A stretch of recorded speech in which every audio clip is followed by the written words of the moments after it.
Assalamualaikum warahmatullahi wabarakatuh. Halo Bapak Ibu sekalian, para operator Arkas dimanapun Anda berada.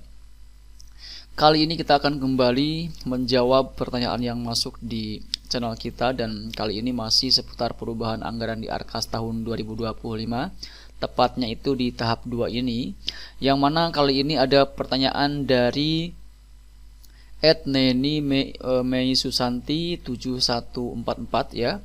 Beliau bertanya soal perubahan anggaran yang sudah disahkan, apakah masih bisa untuk diajukan penghapusan BKU bulan Agustusnya atau tidak.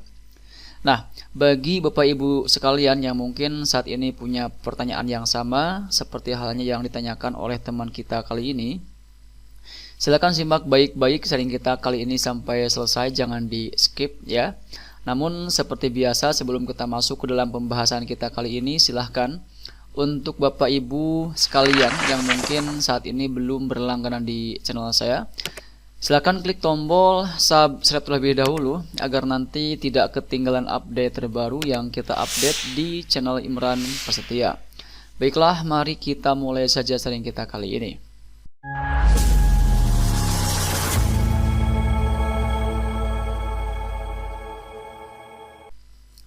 Nah, kalau kita melihat dari pertanyaan tadi, di sini sangat jelas sekali bahwa pertanyaannya adalah terkait bisa atau tidaknya kita menghapus BKU Agustus kalau misalkan perubahan kita sudah disahkan oleh dinas. Ya. Dan sekarang kita akan buka dulu aplikasi Arkasnya dan kita masuk ke bagian penganggaran terlebih dahulu. Nah, di sini bisa atau tidak kita menghapus BKU Agustus kalau misalkan sudah disahkan seperti halnya yang terlihat di sini, di mana di tempat kita sudah disahkan untuk perubahan anggarannya per tanggal 5 Agustus kemarin. Dan apakah bisa di bagian penata usahaan ini untuk bagian laporan atau penginputan BKU khusus untuk Agustus ini, apakah bisa untuk dihapus kembali jika seandainya sudah ditutup sebelumnya ketika kita ingin mengajukan perubahan. Nah, jawabannya adalah tentu bisa Bapak Ibu sekalian. Ya, jadi meskipun Bapak Ibu sekalian sudah menutup BKU Agustus tersebut, ya, atau mungkin sudah menutup BKU bulan apapun itu, termasuk Juli, Agustus, September dan lain-lain, ini tetap bisa dihapus kembali BKU-nya. Namun di sini mungkin kita ingin memberikan sebuah pertanyaan balik kepada Bapak Ibu sekalian yang ingin menghapus BKU Agustus dengan tujuan karena memang dinas sudah mensahkan anggaran perubahannya. Nah, yang ingin saya tanyakan kepada Bapak Ibu sekalian adalah untuk apa Bapak Ibu sekalian menghapus kembali BKU Agustus tersebut? Karena kenapa? Karena meskipun nanti Bapak Ibu sekalian menghapus BKU Agustus misalkan, kemudian penghapusan atau pengajuan penghapusan tersebut diterima oleh dinas, maka tetap nanti untuk BKU Agustus tersebut tidak bisa kita isi. Kenapa? Karena di sini kita baru bisa mengisi kalau misalkan kita sudah bisa menarik tunai dana tahap 2 yang masuk. Ya, jadi kalau misalkan baru disahkan pengajuan perubahannya, sementara untuk dananya sendiri ini belum belum masuk ke rekening kita, maka ini bisa dikatakan percuma saja. Terkecuali kalau misalkan ternyata Bapak Ibu sekalian mengajukan perubahan anggaran di bulan Agustus, kemudian ternyata masih di bulan Agustus tersebut sudah disahkan oleh dinas dan ternyata dananya pun cair di bulan Agustus pertanggal misalkan 25 Agustus 2025. Jadi masih ada waktu sekitar 5 hari untuk membelanjakan rencana anggaran yang sudah ditentukan saat kita melakukan perubahan anggaran. Nah, kalau misalkan kasusnya itu seperti itu, di mana perubahan tersebut disahkan bulan Agustus dan pencairan dana pun adanya di bulan Agustus, maka silahkan bisa ajukan penghapusan BKU untuk nanti digunakan saat pelaporan pembelanjaan real di bulan Agustus tersebut. Tapi kalau misalkan ternyata Bapak Ibu sekalian baru disahkan pengajuan perubahannya, sementara untuk dananya sendiri masih belum masuk ke rekening, masih belum dicairkan dan lain-lain, itu kita sarankan jangan dulu hapus BKU-nya, Ya, tunggu saja sampai nanti uangnya itu masuk ke rekening dan bisa kita cairkan. Kalau misalkan ternyata nanti setelah pengajuan perubahan tersebut disahkan dan ternyata dananya masuk di bulan September, maka di sini kita sarankan untuk Agustus tidak dihapus BKU-nya lagi, karena meskipun dihapus nanti kita pun tetap tidak akan bisa untuk melaporkan rencana kegiatan, rencana anggaran yang kita anggarkan baik di bulan Juli maupun Agustus. Karena syarat untuk pelaporan sendiri di sini harus ada saldo terlebih dahulu. Ya, jadi misal Agustus Bapak Ibu sekalian kekeh atau misalkan maksa untuk hapus BKU misalnya ya, dengan tujuan untuk melaporkan rencana atau melaporkan pembelanjaan yang sudah Bapak Ibu sekalian lakukan.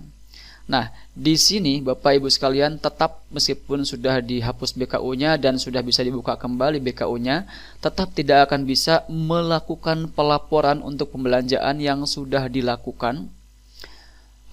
Di mana pembelanjaan tersebut misalkan baru bisa dilakukan bulan September setelah dananya cair, dan Bapak Ibu sekalian ingin supaya laporannya itu tetap per bulan yang bersangkutan. Nah, itu tidak bisa. Kenapa? Karena ini agak muter-muter ya jawabannya ya.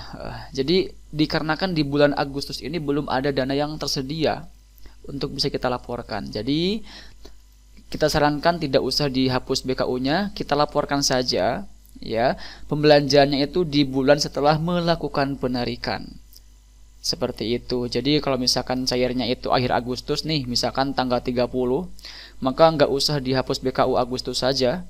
Mending kita laporkan nanti di bulan September, sekaligus pembelanjaannya pun dilakukan di bulan September saja, termasuk pembelanjaan untuk rencana bulan Juli maupun bulan Agustus ya. Sebagaimana yang pernah kita bahas di video-video sebelumnya, di mana meskipun kita melakukan pembelanjaan yang kita rencanakan awalnya untuk bulan Juli atau Agustus, kemudian kita baru bisa merealisasikannya itu bulan September setelah dananya cair, maka kita bisa langsung laporkan saja di bulan tersebut, di bulan September tersebut ya, baik untuk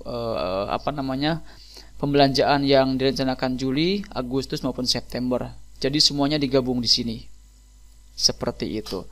Baik, itu mungkin sekedar penjelasan dari kita untuk menjawab pertanyaan tadi, dan sekarang kita akan coba tarik kesimpulan karena mungkin penjelasan yang tadi kita sampaikan agak sedikit muter-muter dan mungkin agak sedikit bikin bingung juga gitu kan bagi Bapak Ibu sekalian untuk memahaminya. Nah, di sini kita akan tarik kesimpulan saja dan semoga kesimpulan ini bisa lebih dipahami oleh Bapak Ibu sekalian. Yang mana tadi pertanyaannya sangat jelas bahwa apakah bisa untuk menghapus BKU Agustus kalau misalkan pengajuan perubahan itu sudah disahkan oleh dinas.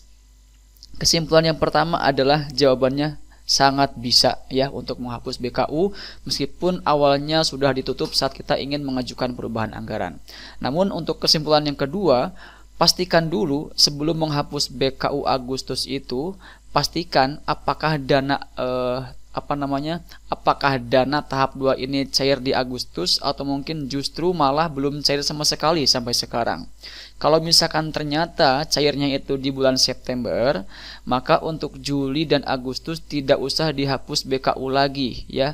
Ini biarkan saja laporannya itu kosong tanpa ada transaksi apapun, dan nanti untuk rencana anggaran, rencana kegiatan yang sudah kita tentukan saat kita mengajukan perubahan untuk bulan Juli maupun Agustus, ini silahkan direalisasikannya itu di bulan setelah dananya itu cair, di bulan setelah uangnya itu masuk ke rekening dan kita cairkan secara cash, dan baru nanti kita bisa mulai melakukan pembelanjaan untuk semua jenis kegiatan dari Juli hingga September. Dan pelaporannya pun lakukan di bulan September tentunya, bukan di bulan Juli, bukan di bulan Agustus. Seperti itu ya. Baik, mungkin itu yang bisa kita sampaikan. Semoga ini bisa dipahami, dan kalau misalkan masih ada penjelasan yang bikin bingung terkait topik kita kali ini, silakan bisa tanyakan kembali pada kolom komentar yang tersedia di video kita kali ini. Dan terakhir seperti biasa ya, jangan lupa untuk mengklik tombol like, share, dan juga subscribe channel ini supaya nanti tidak ketinggalan update terbaru yang kita update di channel Imran Pesetia. Wassalamualaikum warahmatullahi wabarakatuh.